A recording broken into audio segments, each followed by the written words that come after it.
Hello আমার ছোট্ট সোনা বন্ধুরা, আজকে বড়দিনের দিন বাবান একটা সুন্দর ক্রিসমাস ট্রি বানিয়েছে। আর এই দেখতেই পাচ্ছ ক্রিসমাস ট্রি কেক নিয়ে বাবান বসে গিয়েছে কেক কাটার জন্য। আর আমাদের একটা ছোট্ট ক্রিসমাস ট্রিও কিনেছে বাবান।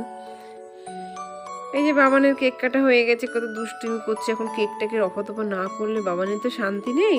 কেকের সাথে যতটা পারা যায় যুদ্ধ করে নিচ্ছে। তারপরে আমরা চলে গেলাম একটু বাইরে। বড়দিনের দিন বাইরে না গেলে তো হয় না। আমরা চলে এসেছিলাম একটা রায়গঞ্জের সব থেকে বড় রেস্টুরেন্টে। তারপর তো প্রচুর খাওয়া দাওয়া করলাম। খাওয়া দাওয়া শেষে তো বাবান খুব খুশি, মুড একদম ফ্রেশ। হো হো হো হো। আর এই যে দেখতেই পাচ্ছ বড়দিন বলে রেস্টুরেন্টটাকে এত সুন্দর করে সাজিয়েছে, চারদিকে স্টার দিয়ে টুপি দিয়ে খুব সুন্দর লাগছে। আর রেস্টুরেন্টের বাইরেও খুব সুন্দর সাজিয়েছে, একটা খুব বড় ক্রিসমাস ট্রি বানিয়েছে।